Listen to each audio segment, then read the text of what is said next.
अस्सलाम वालेकुम, मैं हूं रिजवान उसरत। आसिफ अली जरदारी ने जो चीन का दौरा किया है और चीन के दौरे में जो उनके साथ हुआ है, चीन का दौरा मुकम्मल हो गया। मुकम्मल होने के बाद अब वो पाकिस्तान वापस आ गए और पाकिस्तान आके उन्होंने जो गवर्नमेंट के ऊपर अदम एतमाद किया, हुकूमत के ऊपर जो अदम एतमाद किया और जिस तरीके से आसिफ अली जरदारी को चाइना के अंदर, चीन के अंदर ज़िल्लत और रसवाई का सामना करना पड़ा। ज़िल्लत और रसवाई तो वैसे भी इनके मुकद्दर में लिखी गई है। पाकिस्तान के अंदर भी इनको ज़िल्लत और रसवाई का सामना करना पड़ता है।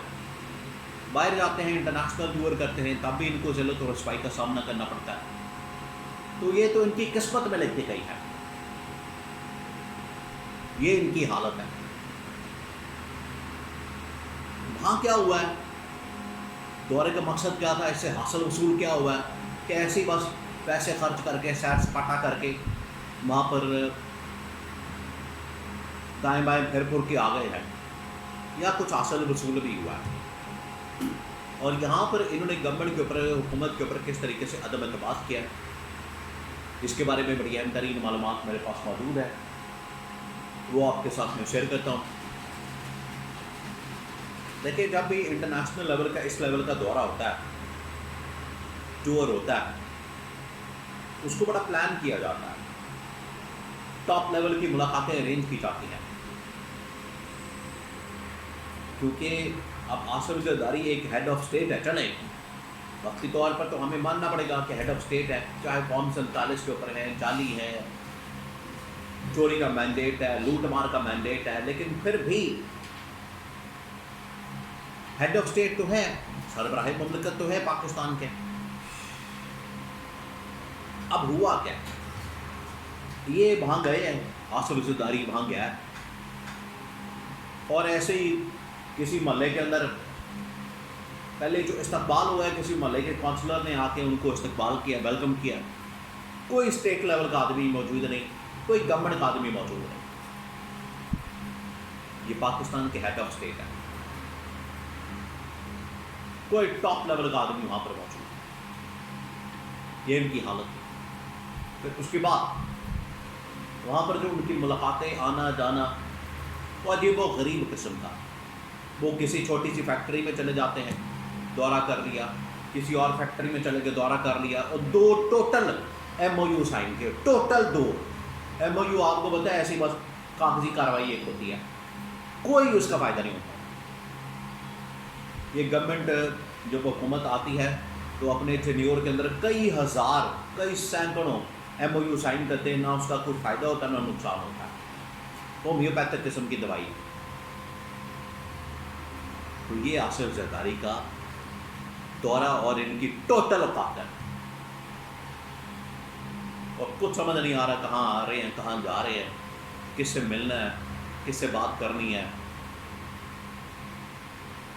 क्या करना है, क्या नहीं करना, कुछ समझ नहीं आ रही।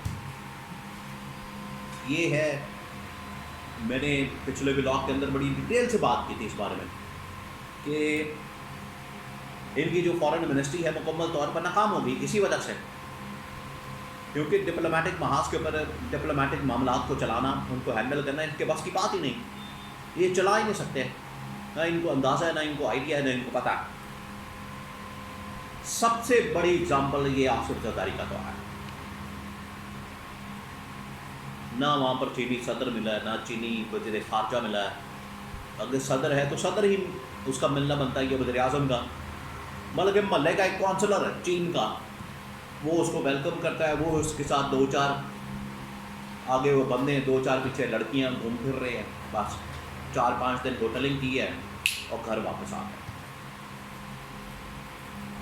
तो ये जब रिपोर्ट सबमिट की गई है इस दौरे की, कितना खर्चा हुआ है, हासिल क्या हुआ है, खर्चा तो इतना ज़्यादा करवा दिया है उनकी होटलिंग। और दौरे के अंदर देखें आप, इनका डेलीगेशन भी देखें आसिफ जरदारी का, उसके अपने दोस्त 2-4, ना कोई मिनिस्टर है, ना कोई गवर्नमेंट का आदमी है। पता नहीं करते क्या है ये लोग, किस मिट्टी के बने हुए हैं, इतने ढीठ है और ढटाई के साथ, बेशर्मी के साथ आपका वहाँ पर ना जाना बनता है, ना आना बनता है, ना कोई आपकी कोई मुलाकात है, ना कोई आपके पास कोई मिशन है, ना कोई टास्क है, ना कोई मुलाकात है टॉप लेवल की। आप जा करने क्या जा रहे हैं? और वही दोस्त और अपने बच्चे, बस मजाक बनाया हुआ इन्होंने मुल्क का, खिलवाड़ किया जा रहा है मुल्क के साथ। फिर यही होगा जो पाकिस्तान के अंदर हो रहा है। ये तो इनको एक मौका मिल गया, जेडी वेंस आ गया, ईरानी डेलीगेशन आ गया, वरना ये तो ट्रंप ने इनको इस्तेमाल कर लिया। वरना पाकिस्तान में कहाँ इन लोगों ने आना था, यह मुलाकात होनी थी, इनके दरमियान कोई डायलॉग होना था, कुछ भी नहीं होना था। तो ये आसिफ ज़रदारी के दौरे की रिपोर्ट जब सबमिट करवाई गई है, उन्होंने बता दिया कि किस तरीके से हमें जिल्लत और रुसवाई का सामना करना पड़ा।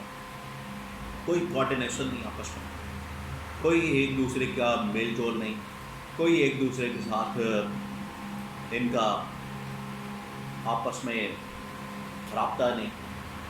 यहाँ से गए, अचानक उठे, वहाँ पर एक काउंसलर लेवल का आदमी आ गया, उसने रिसीव किया और उसने सैर सपाटा किया, बर्गर खिला दिए, रोटी खिला दी, खा पी के तो घर आ गए, कुछ नहीं निकला। तो ये जो आसिफ ज़रदारी को मुसलसल ज़िल्लत और रुसवाई का सामना करना पड़ा, बाहर भी और पाकिस्तान के अंदर भी, ऊपर से आसिफ ज़रदारी को हटाने की बातें हो रही हैं, उन्हें घर भेजने की बातें हो रही हैं, उनकी छुट्टी कराने की बातें हो रही हैं। ये अपनी जगह सब कुछ मौजूद है और किसी वक्त भी इनको फारिग कर दिया जाएगा। तो ये इनकी हालत है।